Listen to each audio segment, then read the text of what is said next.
Hello and welcome to the Gooner Talk. Back again with you guys for another show and another episode of our Canton and Symeou series show, which I'm joined by, as the name suggests, Harry Symeou, to have a chat every week about all the happenings going on in the world of Arsenal. How you doing, mate? You well? You good? Yeah, all good, man. How are you, man?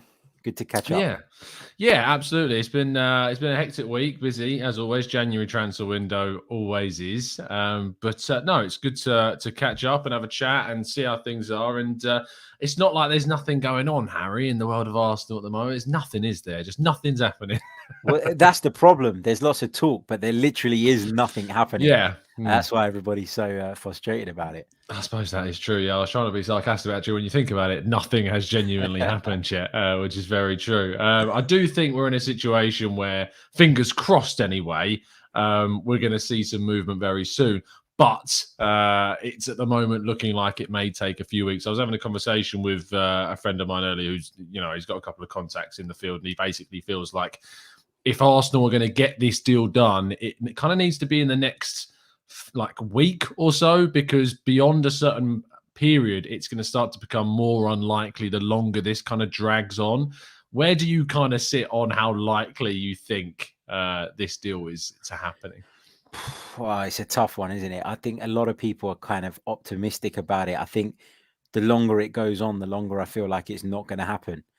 Because of the fact that Fiorentina will obviously feel as though they'll be obviously losing a key player, Mm, and the fact that they want a challenge for Europe this season. So I just think the longer this drags on, the less likely it is to happen. And the frustrating thing as an Arsenal fan is that obviously we've been in this position in transfer windows gone by where we've kind of been almost obsessed with doing mm. one particular deal, and then when that deal doesn't come to a head, you end up in a position like we were when we signed Thomas Partey, where we were kind of flapping around at the last minute to get that done. So, yeah, I don't think it's very like. I'd say it's 20% likely at this moment in time. That's kind of the reading I'm getting of it. That's based on what I'm hearing from other Mm. people as well. And it just feels like a massive investment. And I think this is very much summer business. Now, does the Aubameyang situation and the fact that Balogun is about to go out on loan as well, does all of that kind of accelerate those plans and maybe mean that we're going to try and bring them forward potentially, but it still doesn't mean it's going to be achievable. So it's a hard one. And also, Tom, as well, I don't know what you think about this, but I Mm. feel like all this Vlahovic talk is actually shining the light in the wrong direction when we should actually be more concerned about what we're going to do in the middle of the park. That's really interesting, because I've been trying to contextualize this about whether or not I see the midfield as the priority or should the striker position be the priority. And I do genuinely still think that the striker position is the prior and should be. And I know that it seems so clear and obvious when you look at, say, Charlie Patino and Lokonga struggling against Nottingham Forest and Xhaka suffering from COVID.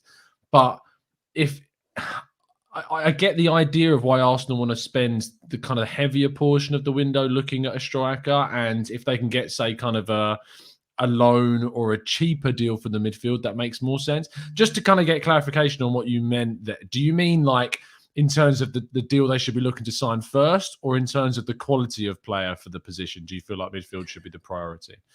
I feel like with midfield, obviously, it's one of those situations where when Thomas Partey returns and Granit Xhaka returns, then it's not that much of an Mm, issue, right?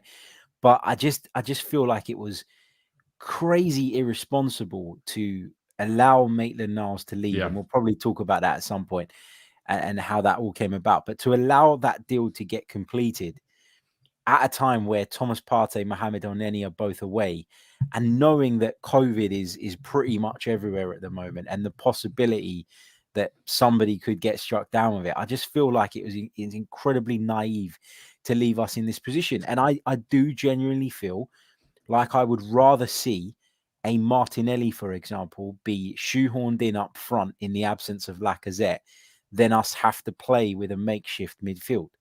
I Mm. really, I know that we need a striker, and I know that's a priority position as well. But just for me, I think we've got, this, we do need a striker, but we've become obsessed with it. And this Vlahovic stuff is almost detracting from the fact that we've got, in my opinion, a bigger problem somewhere else in the team. And I'm really worried about the prospect of going into the game against Liverpool on Thursday and then the North London derby at the weekend with what looks like a really weak midfield. Yeah, I think that you're absolutely right in the sense that we've made an error with Ainsley Maitland-Niles. We've gone into this window underprepared. I mean, it's not like we didn't know the African Cup of Nations was coming. Yeah. Why wasn't a deal kind of sorted out way ahead of the January window? Even just a loan situation for somebody, or at minimum, like looking at when we loaned out the likes of Lucas Torreira, having a break clause in one of those loan deals. Something I don't think many people have talked about is we've got Guendouzi and we've got Torreira on loan. I know that Guendouzi, the political side of that deal, makes that one a return difficult, but at least you look at Lucas Torreira and you'd say having a break clause in that loan contract would have made sense considering the African Cup of Nations was coming up, and maybe that's something we could have utilised, or something that you then turn around to Fiorentina and say, if you want to get rid of that loan break clause, you can buy it out of that kind of contract situation. So the underpreparedness of the January window for midfield is definitely a frustration. However, to flip it again 180 degrees on the other direction of positivity, the fact that Arsenal have decided to accelerate the plans that they had to sign a striker in the summer and move that plan forward to January and recognise there's a real opportunity to, go for a striker and try and consolidate Arsenal's efforts to get top four. That gives me a lot of hope and ambition and, positivity that Arsenal really are taking the idea that they can get to the top four very seriously this season. Yeah, and I agree with you. Obviously, I'd love to see Dusan Vlahovic come to the club. For me, you can have the best striker in the world. I just think if you've got no midfield, you've got a serious problem.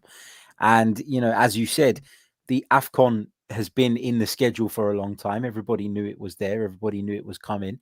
I think the issue with the idea of potentially pulling Torreira back is that what does that then do?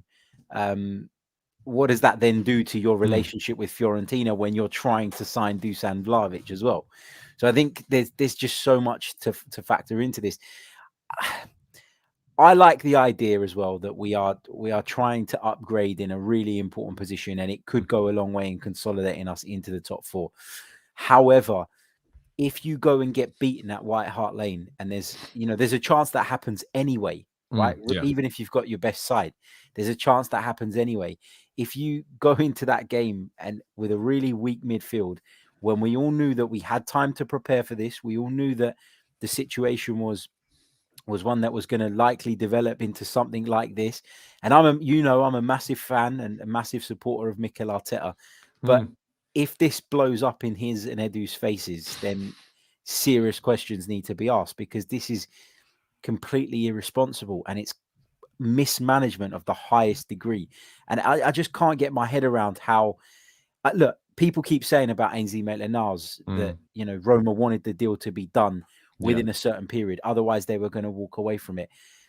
I'm not sure that if they wanted the player that badly, delaying them a week was going to be the end of the world, if I'm honest. It's weird to kind of to think that way, and it just feels like if Maitland-Niles wants to go and you as a manager can sit him down and say, look, I'm going to let you go. I'm happy to let you go. You just got to give me 10 days. You just got to give me a week to get someone in the door. I don't think there'd have been too much issue there. But we don't know what goes on behind the scenes. It just, for me, it's just an incredibly frustrating position to be in. I mean, can you imagine, Tom, we go to Spurs or we go to Anfield and then Spurs with Lokonga and Patino in midfield? I can, because I can see it happening. But for my money, I feel like hopefully Smith Rowe will be back by then. And at a minimum, you wouldn't throw Patino in. You'd probably, in my mind, either go to a back three or you go to a 4-3-3 of Lokonga kind of playing that single role with Ødegaard and Smith Rowe ahead. That's what I would imagine would happen. It would leave us quite open, but it could make us more offensive. This is kind of the context to the window and where we're at. And the angle that I wanted to take the show and kind of the headline act of the show was discussing whether or not the money associated with the deal to sign Dusan Vlahovic is worth it. Now, the report that came out from Sammy Motbell of the Mail yesterday was that the deal could amount to a figure in the region of £150 million. Now, that takes into account transfer fee, wages, intermediary fees, signing on fees, and all bonuses if they were achieved as well, which is always something that goes out of context. Like these contracts with wages, talking about £300,000 per week. his weekly wage isn't going to be close to £300,000 a week. That's his weekly wage if every bonus in the contract was ever achieved in 1 week, which is not very likely. However, just the idea of, you know, a deal which could be to the magnitude of, say, costing us around 60 to 70 million pounds to complete, plus then wages that you'd expect to be between the 100 to 200,000 pound per week mark. Do you think Vlahovic is worth that level of investment for Arsenal? It's hard to say whether he really is or not at this stage in his career. Like, obviously, he's had a wonderful 12 months, but Dusan Vlahovic is someone who has always shown signs of promise throughout his career, but has at times shown signs of, you know, signs that have made people go, well, I'm not sure about this lad. And it really feels like, obviously, in the last 12 months, it's all clicked into place. It's a really hard one because, again, and the other factor is, and as you know, I'm a massive Serie A fan. There's no guarantee that form that he's showing in that particular league, in that particular competition, can be translated over into the Premier League, and that the outputs are the same. But if you want to be sitting at the top table, if you want to be competing with the best teams and competing at the top end of the Premier League and in Europe, you need to do this. You need to go out and splash out on the big players, on the players that people want. And when there's competition for somebody's signature, that naturally drives the price up. When somebody is as young as Vlahovic is and is making as much of an impact as he is, then the price is going to be huge. And I just think although for me, I kind of feel uneasy about that £150 million figure, which I know, as you said, it's like taking in everything. In reality, it's that I don't believe that is the case at all. Yeah, me neither. But that figure makes me feel uncomfortable. And then I also felt uncomfortable about paying £50 million for Ben White. And I think that signing's worked out quite well. I also felt uncomfortable about the deal that we struck to sign Ramsdale at the time. And I think that's worked out quite well. I think we almost owe it to Arteta and Edu, based on what they did last summer, that if they feel this guy is worth that investment, I guess who are we to kind of say, don't do it, you shouldn't do it, it's wrong. Yeah, I said that this morning. I talked about how kind of, you know, we haven't had much reason in the last 18 months to doubt the players that they're looking at bringing in recently. The 6 signings they made in the summer, all shrewd, all really good pieces of business, and have all made an impact this season, helped us on our way to sitting in 4th place right now. Thomas Partey and Gabriel Magalhaes in the previous summer window, another 2 good bits of business as well. I don't have much reason to doubt, you know, the judgment on bringing in players in this new refurbished strategy that they've come up with. And also, Arsenal fans, including myself, have been calling on this club to make ambitious moves to close the gap, not for us to get into the Champions League, but us to go close the gap between ourselves and the most elite clubs in the Premier League. And if we are going to compete one day with the Cities and the Chelseas of this world, these are the types of transfers. These are the types of players in this caliber of players that are being looked at around Europe that we have to go and sign. And that fills me with confidence that Arsenal are moving in the right direction, are targeting the right kind of players. And I think they're also being clever because I think they realise that January is going to be the best opportunity that they've got to try and secure a player and compete with your Real Madrids and your Man Cities, who, by the way, would be very interested in Vlahovic during a summer window. It's just not the right time for them to approach a striker at this moment in time. Guardiola's already confirmed City weren't going to go for a striker during this window. Real Madrid will be losing Benzema eventually, and they'll need to bring someone in, be that an Erling Haaland and Mbappe or whatever. But if they can't get one of those players because someone else takes them, Vlahovic would be very much on their list because of the caliber of player and the goals that he's been scoring and the consistency that he's had at the top level. So it fills me with confidence that we're going in the right direction. Just jumping into the chat box, I did ask you guys what you would kind of be comfortable with paying. CD's quite broad, saying 55 million to 80 million is what you'd go for. Oakley says if Haaland demands 500 grand a week, 250k for Vlahovic would be fine. It's also interesting noting that Chris Wood has just gone to, or is about to go to Newcastle for 20 million pounds. I know it's his release clause, so there's a contract, like context to that. You know what? That annoys me so much that Newcastle, you know, the finance of that side has taken advantage of Burnley. We should definitely go to Burnley and say, look, Take Eddie and Ketia for 6 months and send them down. That's what we should do. We should definitely be helping them out there. Byron says, I would rather spend 70 to 80 million on Isak, a DCL, and 40 on a central midfielder. Axelrod says 50 to 60 million pounds max. Troy says, like that guy said, it's not our money, pay them. What do you kind of sit on this? Because I've said this a few times. Why should I care that Arsenal are going to spend this amount of money? Because at the end of the day, it's not my money, and he's a very good player. Yeah, there is that, isn't there? And a lot of us get accused of being called. Well, I get it sometimes. I get called an accountant. Like, why am I so bothered and wound up and irritated by what it is that Arsenal spend? But I think it's not because it's our money, and ultimately, if a transfer works out, nobody really talks about the fee. You only talk about the fees when the deal doesn't work out the way you want it to. And unfortunately, we've been burned by that a few times in recent seasons. And that is why I think, as Arsenal fans, we've seen some players come in. A lot of people don't like Granit Xhaka. He was a big investment. A lot of people didn't like Shkodran Mustafi, big investment. Nicolas Pepe hasn't really pulled up many trees, and that was a big investment. And people have seen that it then takes you a while to recover from that, in terms of then being able to move those players on and rebuild. And I think for me, it's not about the money, the actual cash. It's about what's laying out that cash means if it goes wrong. It's the fear of it going wrong more than the money.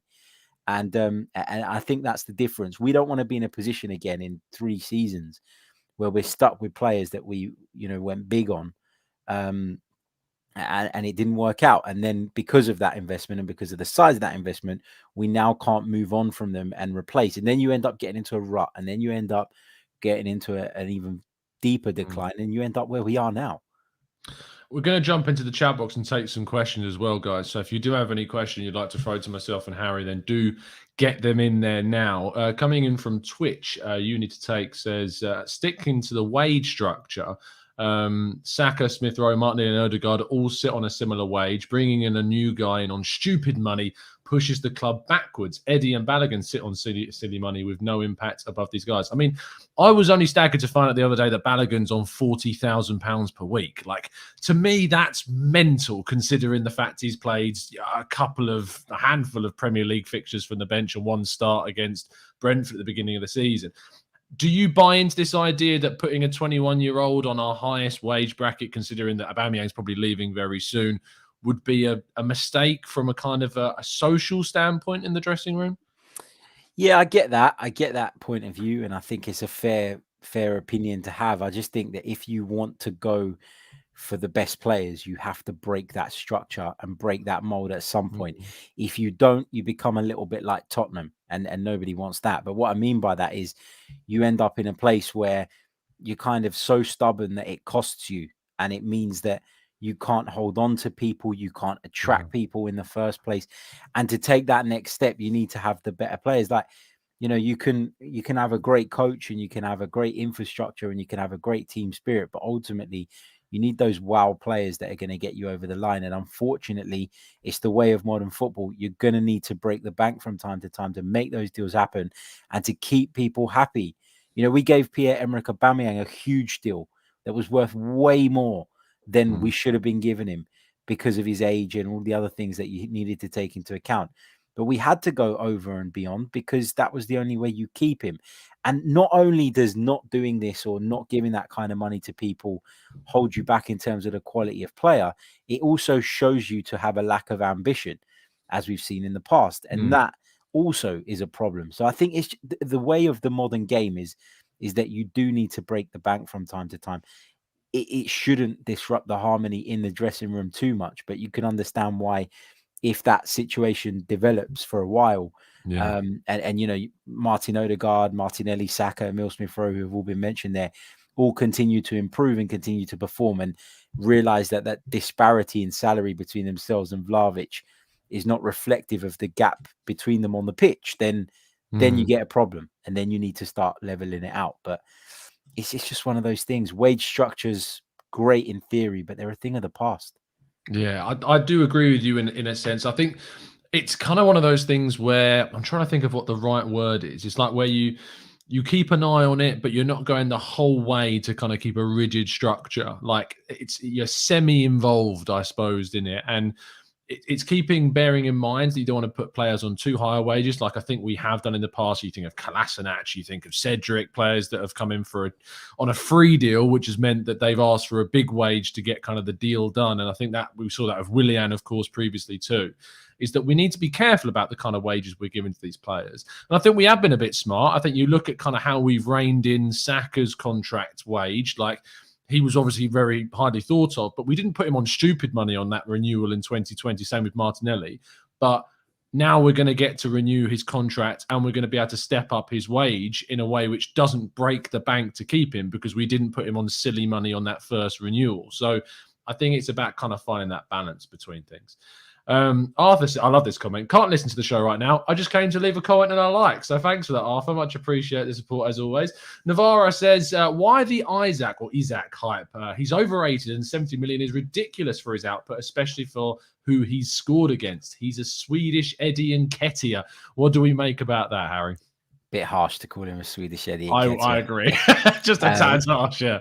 Yeah, look, obviously his outputs are not as impressive on paper as those of Vlahovic. I think off the top of my head, I think he got 17 goals last season, if I'm not mistaken, in all competitions. 17 and 34, yeah. So he is, someone who's shown that he can score goals. Unfortunately for him, this season's been a bit underwhelming in terms of outputs, but he gives you a lot in the build-up and a lot in and around the penalty area. And I guess the big thing is, does Mikel Arteta want what he's already got in terms of the profile of striker, i.e. does he want somebody like Lacazette who gives you so much around the penalty area, but maybe could give you more inside of it? Or is he looking for someone who is maybe less sort of involved outside the penalty area and more clinical in it? That's totally dependent on Mikel Arteta. I do think that if we're going to ask the question about the Vlahovic price, then we have to ask the question about the price being quoted for Isak as well. That's only fair because his outputs are less. So to sit there and say that, it's way too much for Vlahovic, but it's not too much for Isak, I think is unfair. So it's a tough one, isn't it? It's just about who fits the bill better. And I personally think that Vlahovic gives you less outside of the penalty area, but gives you more in it. And it just totally depends on the profile of striker that Mikel Arteta is looking for. I mean, you know more about Spanish football than me. Would you say that sort of price is over the top for Isak? I think it's an incredibly risky investment at 70 million. I would be comfortable paying about 40 million for Isak. I think that's fair based on his age, length of contract, his output, consistency. I think that 40 million is that. Your 70 million is basically there because that's his release clause. It's 90 million euros, so just over 70 million pounds. So that's why that figure's there.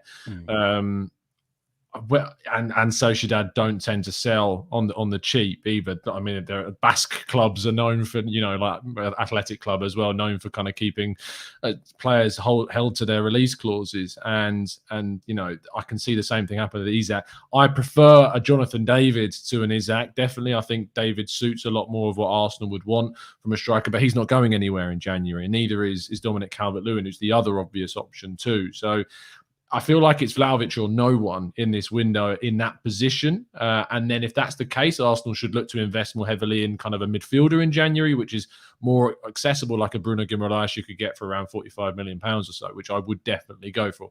So, Rune, thank you for the donation, mate. Our depth is worse than I thought. It's 14 players, and the drop-off in quality and our lack of experience is glaring to see, even if we get Champions League. I'm skeptical. Do you expect kind of the summer to see a big overhaul of kind of those players in those depth positions like Cedric and Holding and these like players that have been at the club for a long time? We're going to see Kolasinac move on. El Nenny's going to move on. Chambers has got not long left on his deal. Do you expect kind of the summer to be a time where we do a massive overhaul of the deeper part of the squad? Yeah, there needs to be an overhaul of that part of the squad, but that was always going to be second, right? That was always going to come second to building a first team. And actually, when you think about it, if everybody's fit and we've got, Ramsdale in goal, White and Gabriel at centre-back, Tomiyasu on the right, Tierney on the left, let's say Xhaka and Partey in the middle, Odegaard, Smith-Rowe, Saka, Laka. that 11 is And pretty Martinelli. much, yeah, and you've got Martinelli as well. That 11 is there, give or take a couple of tweaks and changes. Yeah. And now it's about building depth. But I think you can forgive Arsenal for being not naive, but feeling as though the depth thing wasn't a pressing issue because of the fact that we weren't in Europe this season. I think that, let's be honest, I think we all, as people and within football, probably felt like the worst of COVID was behind us, only to have it crop up again and Yeah. be, just as bad as it's probably ever been and the way it's affected football.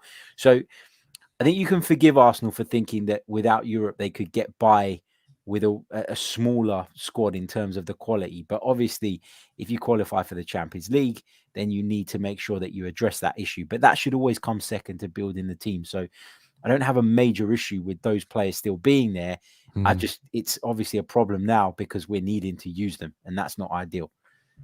Custard Berry Tart, brilliantly named YouTube channel there, joining us. I quite love one of those right now. The big question is, does he even want us? He being Vlahovic, of course. The sound bites from Italy suggest otherwise. Did you see this drop today? I don't want to misquote it, but I think it was a Croatian supporters club. Interesting kind of side of things. They've claimed, and obviously you take this with a grain of salt because I haven't been able to verify this information, but there's a claim that actually the tension between Vlahovic and his agent is growing quite considerably, and he is more open to the idea of joining Arsenal than maybe we've been led to believe. How much? It's impossible for me to ask you how much credit you give that, but what do you think the likelihood of is the idea of him actually just not wanting a move, and how likely do you think it is that actually his real motivations to join Arsenal maybe being kept hidden whilst negotiations continue to get the best kind of deal? I think that there's a good chance that he is more open to the move than people are giving him credit for. I think it depends on the guy, and from sort of speaking to people who obviously have followed his career and have sort of studied him a little bit closer than I have.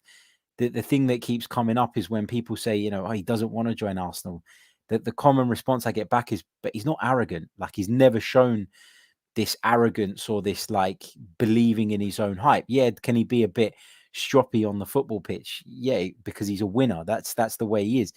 But I would say that there's a chance that he will see Arsenal maybe not as his forever move, but as a move that puts him under the spotlight in the glitz and glamour of the Premier League, on a bigger stage at a bigger football club, and then potentially opens the door for him to end up making that sort of mega move. If you think about Haaland's a great example of someone who I thought took the sensible steps in his career. It was Salzburg he was at initially, and forgive me if I'm mistaken, but there was an opportunity, given how he performed at Salzburg, to go to one of the big boys, and he kind of, I'm not saying that he turned down a much bigger club to join Dortmund, but I think he recognized, and what his team have done really well is understood that, okay, that's not where you're going to end up forever, or where you're going to finish, but it's the right next move for you. It's the right next destination. Yeah, that's exactly it. It's a stronger league. It's a bigger club. There's more spotlight. You're going to get to play in Europe. And that's what he's done. And now his stock has risen even more because he's gone to a second league, a second club, and still been as effective. I think that that's the model to follow, rather than, if you're Vlahovic, say, no, I'm going to hold out for Real Madrid and then go there and be second fiddle a lot of the time. See your confidence. Then you're 20, 21 years old. You need to be playing football week in, week out. And I think that Arsenal represents a really good next step, even if it's not the final step for him. So I refuse to believe that he's completely uninterested in this move. Yeah, I agree with you. I do think there is credibility in that kind of report. As I say, do take it with a pinch of salt, but I think that the idea that he has utterly turned down Arsenal and he's not interested, I don't think that's the case. I think that he's a player that realizes he's basically got the pick of the bunch at this moment in time, and that Arsenal could, with their, the history this year, especially of how good they are with the young players and developing players this season, how much improvement there's been, that it would be a good move. It'd be the absolute star of the show at Arsenal. It wouldn't be like moving to another club like Manchester City, where you've seen, say, 100 million dropped on Grealish, and he's not the star there by any means. In fact, he's struggling to get into the team, and there's no guarantees at a club like that. With Arsenal, you would be, and with the way that the fans are, like a player like that would come in and be absolutely adored and be backed to succeed immediately. The same as Pepe was, ironically, at the beginning. We were all desperate for Pepe to succeed. It didn't necessarily work out, but I think there are many other reasons as to why that didn't happen. Tarun with another donation. Thanks, mate. Everybody is talking about the top centre forward that we should sign. Think will another centre forward if Eddie, Laka, Aubameyang leave. Who should that second centre forward be? Just briefly on this, from my perspective, I would recommend Tarun you go and watch my chat with Clive. He brings up a great point about Arsenal not needing to go for a second striker if we let them go, and instead going for a wide player and a wide forward that can also operate as a centre forward if you need them to. So it doesn't therefore block the path of following Balogun coming through, and it also gives you enough cover because you've got Martinelli as well, who can operate centrally despite his natural position being more out wide. So I'd go and check that show out if you haven't already, Tarun. Dan says, have you been following the under-21s? I believe they're 1-0 up at the moment against Chelsea. Olayinka with the goal. They have the opportunity to go into, is it the semi-final or the quarter-final of the Papa John's trophy? I think it might be the quarterfinal, but I'm not. I think don't it is the quote me on that. I know we play Wigan in the next round, but if we go through, of course, and Chelsea and ourselves are missing a lot of players with Balogun obviously going off to Middlesbrough. But if Arsenal can get into the next round, I'm well up for seeing them continuing to progress because it's showing how good the quality in that side is moving forwards. It also shows why maybe we could have brought on a couple of them against Nottingham Forest to grab a goal, but we're not going to linger on that. Peter says, would you offer Guendouzi in a straight swap for Camera from Marseille? I mean, Guendouzi's gone, Peter, at this moment in time. He's gone. He's a goner. So, unfortunately, you're not going to see that deal happen anytime soon. Wes, though, asks Harry, with Vlahovic, we are expecting top 4, right? Without him, it would be great achievement, but reality is 5th to 7th place. My question is, what will happen if we get Dusan and don't get top 4 or Europe at all? Oh, I don't think, let me put it this way. I don't think that any one individual player guarantees Arsenal finishing their top 4 this season. I'll tell you what, it would be bloody bad though if we spent that much on Vlahovic. Yeah, it just feels to me like we're still developing, we're still growing as a team. There's still a lot of problems in that team, and sometimes we've had various points this season where we felt like we've been on a high and like there's no reason why we can't finish in the top 4. And other weeks I look at the team and I go, well, actually, you know what, we're still not quite there. As I say, I don't think that Vlahovic coming in guarantees that Arsenal finish in the top 4, but to finish outside of the top 6, I think is a disaster. I think that because of how poorly we did last season and because of the investment that Mikel Arteta was allowed to make in the summer, plus if he was allowed to make this investment as well in January, I think there'd be no excuse for him to finish outside of the top 6. So if you're asking me what I think will happen, I think what should happen is there should be serious questions asked of the manager. But let's not go down that rabbit hole now because it's only January and we're in a pretty good position as it stands. Yeah, we are in a good position. Look, if Arsenal can replicate what they did in the first half of the season, I think we probably get that 4th place. I think that the fixtures for Spurs, for instance, are much tougher. They've still got to go to Chelsea, they've got to go to Liverpool, they've got to go to City. Do they have to go to United as well? I think they might do. So they've got some really tough fixtures as well. So it's going to be interesting to see kind of where the top 4 plays out. But what we do know is that what Arsenal do during this January window is going to have a big, big impact on how Arsenal are able to kind of combat it. Let's go to Elliot, who says, why should Juve be allowed a free run at Bruno Guimaraes? Surely we can take part in the proceedings and woo him to the Arsenal. This is obviously on the back of the report. Italian reports coming out and claiming that Juve are in talks with Lyon, supposedly about a loan with an obligation. I agree with Elliot. The idea that Arsenal could allow that type of deal, which is very accessible for Arsenal during this window to happen, is madness. What do you think? Yeah, it is, and Juventus are the kings of that, aren't they? Of kind of Italian clubs in general love a loan with an obligation, don't they? So, yeah, they do, and then they try and find every legal reason possible to get out of the obligation as well, in a lot of cases. But yeah, I think that would be incredibly frustrating if Bruno Guimaraes was to move to Juve especially in a deal of that sort of structure. Yeah. Would that indicate, if it did happen, that Arsenal weren't actually as interested as we thought? Because if you remember a little while ago, and this was brought up on the stream I did earlier today, if you remember a little while ago, we were so heavily linked with Houssem Aouar, and now we need a midfielder. Nobody's even speaking about him. Does that mean that the interest, not saying it wasn't there, but does it mean that the interest maybe wasn't as strong as we were I led just to think he's believe at the dropped time? off the radar for us, to be honest. And I think his performances, his inconsistency. I mean, you look at where Lyon in the league are. I think they're 11th or 12th now. They were 14th before they drew against PSG. He's not had the most amazing. I think he's been okay. He's been decent in some games, but overall, Lyon haven't been very good. And I don't think he's actually the kind of midfielder that we need either, because he's more kind of your offensive styled centre mid, isn't he? Rather than a Guimaraes who sits and progresses the ball and, can be a bit of a dictator from the back. Yeah, so it's just interesting because I've got to be honest, I'm not massive on the French league. I don't know a lot about Bruno Guimaraes. You saw I tweeted the other day and I asked you, you replied to it. It was, would that sort of money that Lyon are asking for be fair for him? I can't really answer the question because I don't know enough about him, but I do just feel like, yeah, if he is of genuine interest to us and you allow Juventus to steal in, do a loan with an obligation to buy, then there's going to be uproar, isn't there? Because those are terms that we can certainly match. And I would argue we can better. So to allow a target to go elsewhere on that basis would be incredibly frustrating. Really interesting bit of news just dropping. Fabrizio Romano saying Yusuf Demir loan to Barcelona will be cancelled. He's prepared to come back to Rapid Vienna, where Demir is expected to stay until the end of the current season. That's really interesting because Yusuf Demir on my radar was one of the most exciting young talents and hasn't worked out at Barca, but maybe will work out somewhere else. Real Yanis is 21 years old. Vlahovic, I'd pay the money. This team reminds me of the Nasri, Van Persie, Fabregas, Adebayor squad. I'd pay whatever necessary. Well, we'll have to wait and see, Harry, in regards to what happens. I'm going to push you for a prediction. I know you said you're 20% in terms of likelihoods, but I'm going to push you for a simple yes or no. Do we sign Vlahovic this window? No.